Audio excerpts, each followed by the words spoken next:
What's up, everybody? My name's Big Cam and welcome back to another movie review. And today we are talking about 2001's Lara Croft, Tomb Raider, with the gorgeous and talented Angelina Jolie. Although this movie doesn't showcase her in all of her glory like she should be showcased.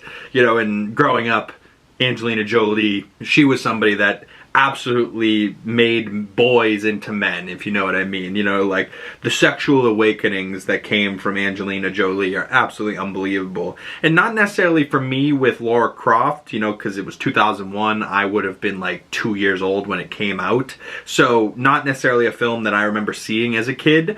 But 2005's Mr. and Mrs. Smith, I would have been more like 6 years old. I remember this movie, and I was absolutely obsessed with Angelina Jolie and Mr. and Mrs. Smith, and that's where I like truly was like, wow, she's drop dead gorgeous. I'm obsessed with her.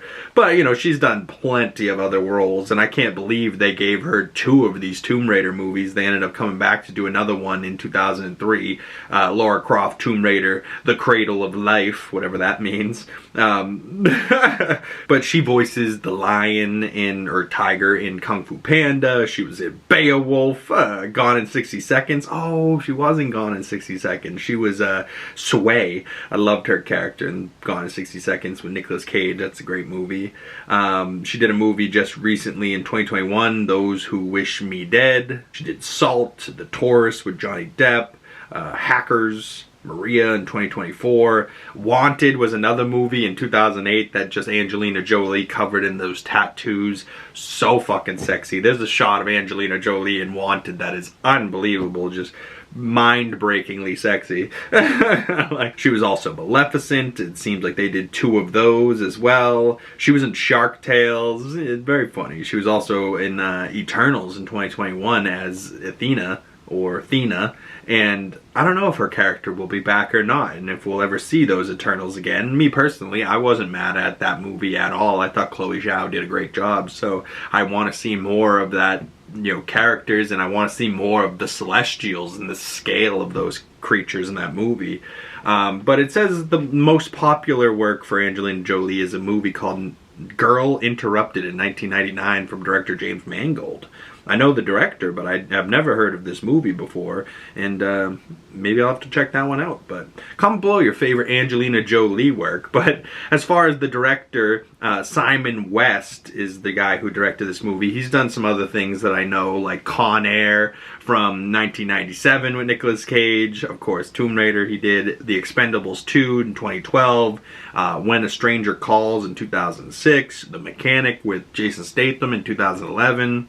Bride Hard in 2025, which I believe was like a Bridesmaids, they kind of wanted to do it again type of thing, and Rebel Wilson was in there, and Divine Joy Randolph, and a couple other people that I recognize. But 2025, so this guy's still working. I thought 2001, after this Tomb Raider movie, maybe this guy would have never worked again, but nope, still working, still doing his thing. He did a movie called Old Guy in 2024 with Christoph Waltz and Lucy Liu. Yeah, so he's worked and he's done some things. But what was the most shocking thing to me was that this 2001 Lara Croft film, you know, like it kind of has the vibes of the video game, you know what I mean? But it opens up the movie and she's like supposed to be a Tomb Raider. And maybe I just never played the video games when I was a kid, but like I definitely remember seeing the video games. Maybe didn't play them, but like maybe they were in the stores or something and I just never picked up the disc, you know what I mean?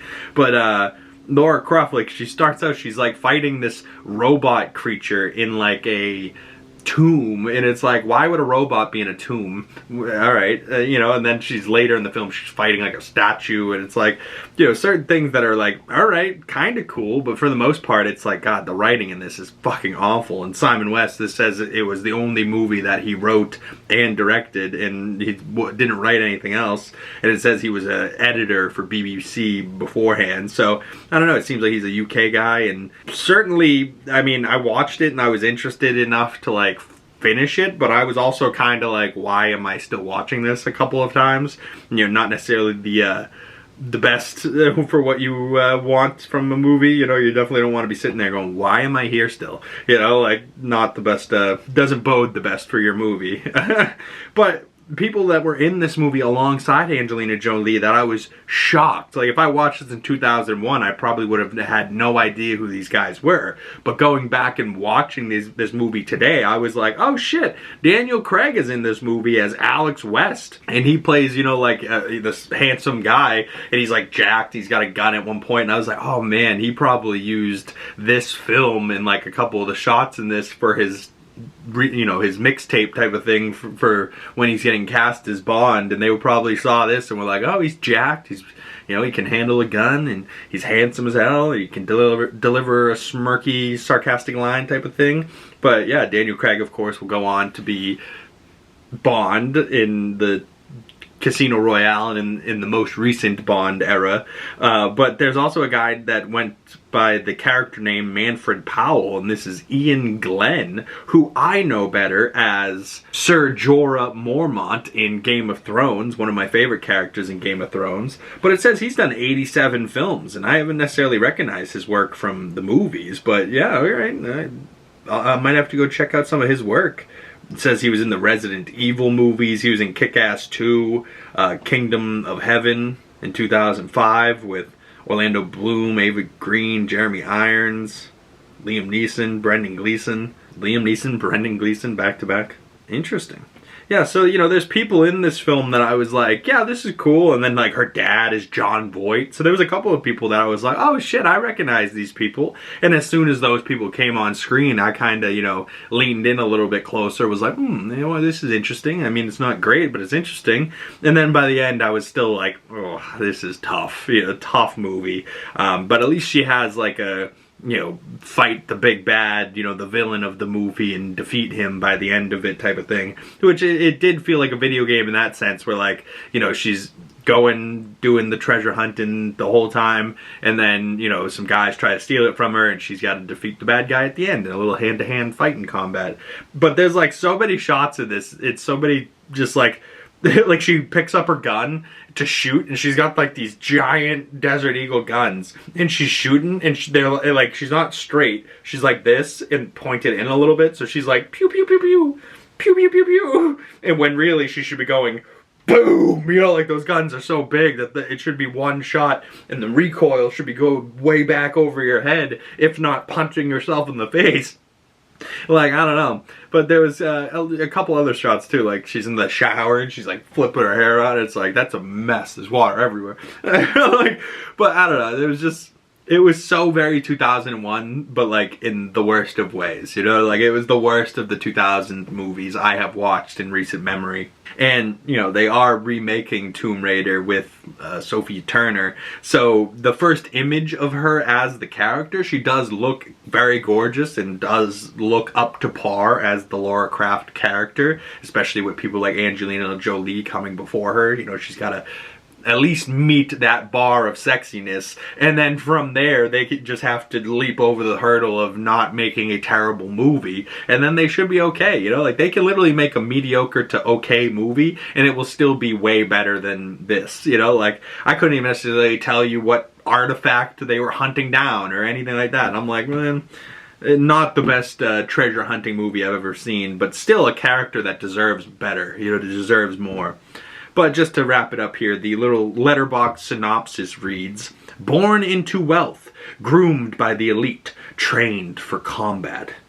Orphaned heiress, English aristocrat, and intrepid archaeologist Lara Croft embarks on a dangerous quest to retrieve the two halves of the ancient artifact which controls time before it falls into the wrong hands. Ooh, so they're looking for an artifact that controls time, which now that they say it, there is a part where she like grabs a knife and flips it around and then time continues. It's like, all right, that had to do something with the time, freezing time, I don't know. It didn't necessarily freeze time either though, but I don't know. And then it continues saying, as an extremely rare planetary alignment is about to occur for the first time in 5,000 years, the fearless Tomb Raider will have to team up with rival adventurers and sworn enemies to collect the pieces while time is running out. But in the end, who can harness the archaic talisman's ultimate power? Very dumb. Very painfully dumb. And yeah, overall, I gave it 1.5 out of 5 stars, about a 3 out of 10. And every single one of those points goes to Sir Jorah Mormont, James Bond, Daniel Craig, Jonathan Voight, and to the uncontrollably gorgeous Angelina Jolie in this movie, and like really just entering her prime in the 2000s here. And to me, prime Angelina Jolie is Mr. and Mrs. Smith. It really is. Unbelievable movie, her and Brad Pitt, and then that ended up to them marrying each other. Oh, so good. But I'm glad she's still doing her thing and making movies too, you know, and doing things like Eternals in 2022, you know, so big Marvel paycheck for Angelina Jolie there. So love to see it, and maybe I'll have to check out Lara Croft 2. Anybody that's seen it, is that something I should check out? Also, comment below your thoughts on Lara Croft and Angelina Jolie's Tomb Raider. But also, you know, what are your thoughts about the remake of Tomb Raider and the Sophie Turner Tomb Raider? Would you see that when it comes out, or would you prefer if a new Tomb Raider video game came out rather than them trying to turn the character into a movie franchise? I mean, if they were going to turn it into a movie franchise, they might as well try to do another game and maybe tie it in with it. I don't know. They used to do stuff like that. They used to come out with movies and games at the same time that tied into the game, and like, or like, you know, say Spider-Man 2002. They came out with a video game, Spider-Man 2002, that was, you got to play the game that was pretty much the entire movie. You know what I mean? Like, I don't know. They used to do shit like that. Not anymore. The world is dumb. But that's it for me, y'all. I'd love to hear your thoughts about Tomb Raider down in the comment section below, or you can send me those thoughts to my other social medias. Links for those down in the description below. But if you've made it this far into the video and you'd like to support the channel, the best way of doing that is watching the video from beginning to end, clicking that bell so you don't miss future movie reviews and you get the notifications when those come out. Make sure you can hit that copy share, you know, hit the share link button and then hit copy link. Even if you don't post the link somewhere, even hitting share and copy link, that goes a long way to helping the channel. Of course, commenting down below and liking the video are also great ways to support the channel. If you made it this far, it really means the world to me. Once again, my name's Big Cam, and I will see you gorgeous folks in the next video. Peace!